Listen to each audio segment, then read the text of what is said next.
There's a question I never asked, not because I didn't care, but because I was afraid of what the answer might require from me. Her name was Julia. She entered my life quietly. No drama, no urgency. That should have been a warning. We met during a phase where everything looked stable from the outside. Job was good. Routine was solid. Friends stopped checking in. That's usually when something real has space to happen. Julia noticed details, the kind most people miss. How I leaned back when conversations got close. How I changed the subject when emotions lingered too long. How I smiled instead of responding. She never pointed it out. She adjusted. At first, it felt easy. We talked about work, music, cities we might live in someday, without ever saying together. I liked that ambiguity. It didn't demand commitment. She asked thoughtful questions, not invasive, just honest. What do you do when you feel overwhelmed? What does home feel like to you? I gave careful answers, safe ones, the kind that reveal enough to seem open, but not enough to be vulnerable. One evening, we sat on her balcony, the city humming below us. She looked at me and said, "You don't ask much about me." It wasn't an accusation. It was an observation. "I don't want to pry," I said. She smiled. "That's not what asking is." That stayed with me, but not enough. Over time, I realized something uncomfortable. I liked being wanted. I didn't like being needed. Need felt like responsibility, and responsibility felt like risk. Julia didn't push. She waited, and waiting, I would learn, is not neutral. There was a moment, small, almost invisible, when I could have asked the question, the one that would have changed everything. She hesitated before speaking. I felt it. I chose not to step into it. I told myself I was respecting her space. What I was really doing was protecting my comfort. That night didn't feel important. She didn't stop talking. That's how I know it was. That would have been easier to notice. Instead, she started choosing when to speak and when not to. At first, I thought she was just tired. Work had been heavy for her. Long hours, deadlines that followed her home. I used that explanation because it didn't require anything from me. But then patterns started forming. She stopped sharing the small things, the annoying coworker, the random thought that crossed her mind, the story that didn't have a point yet. Those were the things she used to bring to me. Now she kept them. One night, we were cooking together, music playing softly, nothing urgent. I noticed she was quieter than usual. I asked if everything was okay. She paused, just long enough for me to feel it. "Yeah," she said. "I'm just thinking." I nodded. I didn't ask what about. That was the beginning of a new rhythm. She paused. I didn't follow. She hesitated. I stayed where I was. I told myself this was respect. It wasn't. It was avoidance, dressed up as maturity. Weeks passed. She started asking me fewer questions too. No more, "How did that make you feel?" No more, "What are you afraid of right now?" At first I felt relieved. Then I felt irrelevant. One evening, she said something that should have stopped me cold.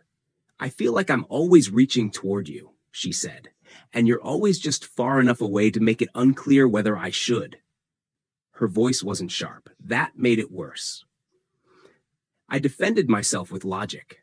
I talked about how I showed care differently, how not everyone expresses things the same way, how space can be healthy. I sounded intelligent. She sounded hurt.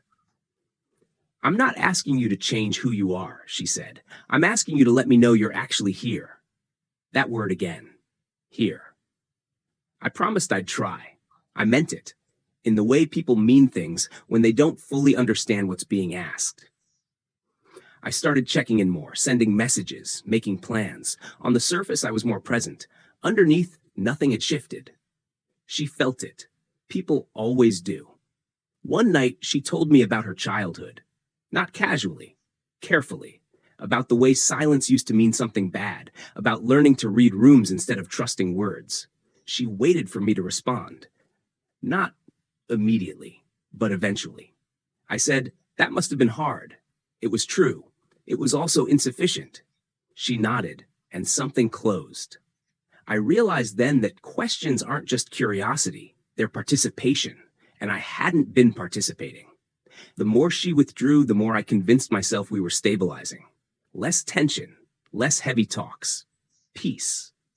But peace without engagement is just distance that's gotten comfortable. The night before everything changed, she sat beside me in silence. Not the shared kind, the resigned kind. I felt it. I did nothing. I didn't know it then, but that was the last time she waited for me to ask. There was no dramatic moment, just a sentence said plainly.